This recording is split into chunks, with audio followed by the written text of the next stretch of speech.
सुप्रभात दोस्तों, स्वागत है आपका शब्द डिकोड चैनल 2 पर। हम बात करेंगे क्लास 12 के एक इंपॉर्टेंट टॉपिक की, जिसका नाम है कविता के बहाने। आपने सोचा है ये कविता के बहाने जो चैप्टर है आपके क्यों लगाया है और आपको क्या सिखाना चाहता है? कल्पना स्वतंत्रता और संवेदनशीलता के बिना जीवन अधूरा है। कल्पना में सीमाओं से बाहर सोचने की शक्ति देती है और स्वतंत्रता, जिस प्रकार कविता स्वतंत्र होती है तो हमारे विचार भी स्वतंत्र होने चाहिए। संवेदनशीलता हमें दूसरों के सुख और दुख को समझने में सिखाती है। कैसे समझ सकते हैं? कभी सोचा है ये कविता आपके सिलेबस में क्यों लगाई है? इससे आपको क्या बेनिफिट हो सकता है? आप लोग अपनी कल्पना शक्ति बढ़ा सकते हैं, रटने की बजाय सोचने की शक्ति बढ़ा सकते हैं, साहित्य के माध्यम से जीवन के अर्थ को समझ सकते हैं। चलिए देखते हैं इस कविता में और क्या बताया है। आइए, कविता के बहाने। इनके कवि हैं कुंवर नारायण जी। इनका एक कविता संग्रह है, कौन सा? इन दिनों। उससे ये कविता ली गई है। चलिए देखते हैं इसमें और क्या बताया है। कविता के देखो, आज का युग यांत्रिक युग है। जो यांत्रिक युग का मतलब समझते हैं? मशीनी युग।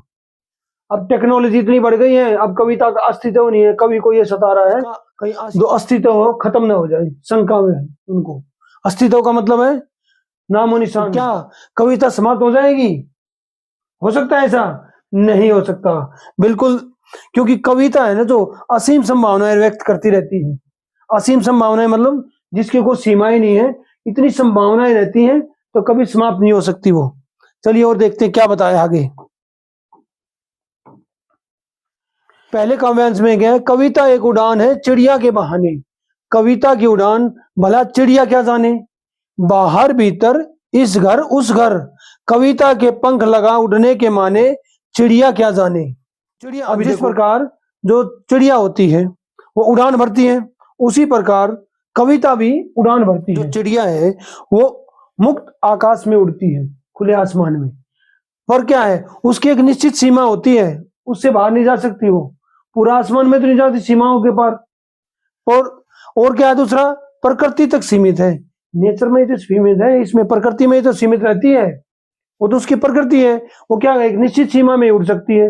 पर कविता में क्या है? देखो, कविता में कविता की उड़ान कैसी होती है? उसकी आकाश में होती है। इसकी क्या होती है? भावों, विचारों और संवेदनाओं की उड़ान है इसकी, कविता की। इसकी उड़ान है जो असीम है। असीम मतलब जिसकी कोई सीमाएं नहीं है। और अनंत है, अनंत जिसका कोई अंत भी नहीं है। उसका सब कुछ निश्चित है, इसका सब कुछ अनंत है, कोई सीमा ही नहीं है। यह कल्पनातीत है। कल्पनातीत मतलब भावों में विचारों में चलती रहती है, कल्पना करता रहता है इंसान जब कविता पढ़ता है। हर इंसान जो उस कविता को जो भी पढ़ेगा, आप में से कोई हर स्टूडेंट इसको पढ़ेगा तो उसका सबके अलग अलग विचार होते हैं, मिलते जुलते तो होंगे पर वो अलग तरीके से सोचते हैं सभी। तो क्या है, चिड़िया कविता की उड़ान नहीं जान सकती, क्योंकि चिड़िया भला कैसे जान सकती है कविता की उड़ान को? ठीक है, अभी आगे देखते हैं और क्या बताए हैं। तो इसमें देखो क्वेश्चन बन सकता है, क्या चिड़िया की उड़ान सीमित है या असीमित है? तो चिड़िया की उड़ान सीमित है, इसको ध्यान रखना है। चलिए आगे देखते हैं और क्या बताया है।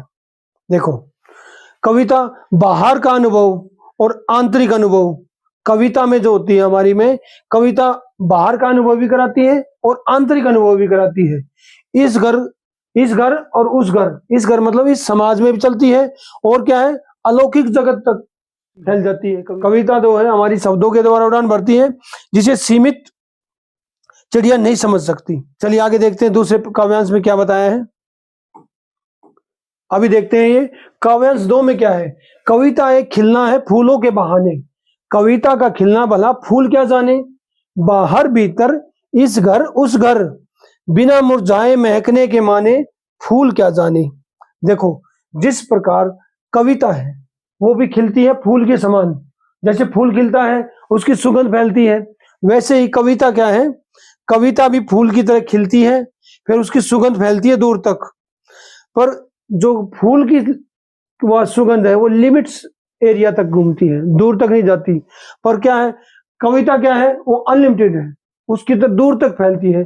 जिस प्रकार फूलों में खुशबू आती है, उस तरह कविता में भी खुशबू होती है। कैसे? वो लोगों को खुशबू से वो भाव व्यक्त करती है, वे भाव ही हमें आकर्षित करते हैं। कैसे? देखो, जैसे फूल खिलता है, महकता है, फिर क्या होता है, कुमलाना मतलब समाप्त, मर जाता है, लास्ट में मुरझाने के बाद खत्म हो जाएगा। फूल की परिणति निश्चित है, मतलब उसकी मृत्यु निश्चित है। पर कविता का क्या है, देखो कविता अमर है। कैसे, कविता खिलती है, बिना मुरझाए महकना है उसका, महकती रहती है, फिर क्या होता है, अनंत काल तक चलती रहती है, क्योंकि कविता अमर है, क्योंकि कविता एक काल से दूसरे काल तक चलती रहती है। कविता बिना मुरझाए सदियों तक जीवित रहती है। देखो, फूल का खिलना और सुगंध एक समय सीमा तक है, ये तो है ना, जो कोई फूल खिलता है उसकी सुगंध आती है, फिर एक समय निश्चित है, उसके बाद वो खत्म हो जाता है। पर कविता का प्रभाव शाश्वत बना रहता है। चलिए तीसरे काव्यांश में क्या बताया उसको देखते हैं अभी। काव्यांश 3 में क्या है, कविता एक खेल है बच्चों के बहाने, बाहर भीतर यह घर वह घर, सब घर एक कर देने के माने, बच्चा ही जाने। देखो, अब कविता एक खेल है, अपने भावों से खेलती है वो, हर उससे, और जैसे बच्चे के गेम होते, खेल होते हैं, वे कभी समाप्त नहीं होते हैं, वे लगातार चलते रहते हैं। उसी प्रकार कविता के भी जो शब्दों का जो खेल है वो खेलती रहती है शब्दों से। जो बच्चों के खेल हैं सपने असीम होते हैं, असीम मतलब जिनकी कोई सीमाएं नहीं होती है। वैसे ही कविता शब्दों का खेल है, जैसे जैसे शब्दों का यूज किया जाएगा वैसे ही वो शब्दों से खेलती रहती है। तो उनकी कोई, दोनों की कोई सीमा नहीं है, न तो कोई बच्चों के खेल की सीमा है और न ही कविता की शब्दों के खेल की सीमा है, वे अनंत काल तक चलते रहते हैं। कविता में जड़ चेतन अतीत वर्तमान भविष्य सभी उपकरण मात्र हैं। चलिए आगे देखते हैं और क्या बताया, देखते हो। देखो, जैसे सब घर एक कर देना, सब घर एक कर देना क्या है, देखो बच्चे जब गेम खेलते हैं तो वे एक पड़ोसी से दूसरे पड़ोसी तीसरे में जाते रहते हैं, कोई भेदभाव नहीं रखते। उसी प्रकार कविता भी क्या है, जब वो कविता भाव अपने प्रकट करती है तो कोई भेदभाव नहीं करती, और वो इस घर उस घर सभी के, छोटा बड़ा ऊंचा नीचा गरीब अमीर सबको एक समान भाव प्रकट करती है। देखो कैसे, अतीत में भी चलती रहती है, हमारे पास्ट में भी है, प्रेजेंट में भी है और भविष्य में चलती रहती है। कैसे, रचनात्मक ऊर्जा के साथ, उसकी जैसे जैसे रचना की गई है उसकी ऊर्जा बढ़ती रहती है। जिस प्रकार बच्चे खेलते समय अपने पराये का भेद भूल जाते हैं, उसी प्रकार कवि के लिए शब्दों के खेल में कोई सीमा नहीं होती, वो अपने शब्दों का प्रयोग करके अलग अलग भाव प्रकट करता रहता है। तो निष्कर्ष क्या निकलता है, निष्कर्ष निकलता है हमारा रचनात्मक ऊर्जा और सीमाओं का अंत। जैसे किस किस सीमाओं, कौन कौन सी सीमाओं का अंत हो जाता है, सीमाएं टूट जाती है, कौन कौन सी, घर की सीमा, एक घर से दूसरे घर में जब जाते हैं वो सीमा समाप्त हो जाती है। भाषा की सीमा, बैरियर हो जाता है, वो भी बैरियर टूट जाता है। समय की सीमा, कोई सीमा निश्चित नहीं है, तीनों काल चलती रहती है वो। अतः यांत्रिकता के दबाव में भी कविता कभी मर नहीं सकती है, वो लगातार चलती रहती है। जो कविता है आपके जीवन में क्या उपयोगी होती है, सोचा कभी? उसमें क्या होता है, कविता हमें नई सोच विकसित करने के भाव प्रकट करती है, मदद करती रहती है, हमारे आत्मविश्वास और अभिव्यक्ति की सीमा बढ़ा देती है। आत्मविश्वास हमारा, कॉन्फिडेंस डेवलप हो जाता है, और अभिव्यक्ति जो हमें व्यक्त करती है अपनी भावनाएं, उनकी सीमा बढ़ जाती है। सीमाओं से बाहर सोचने की आदत बन जाती है हमारी कविता से। ये कविता हमें बहुत सारी चीजें सिखा जा सकती है।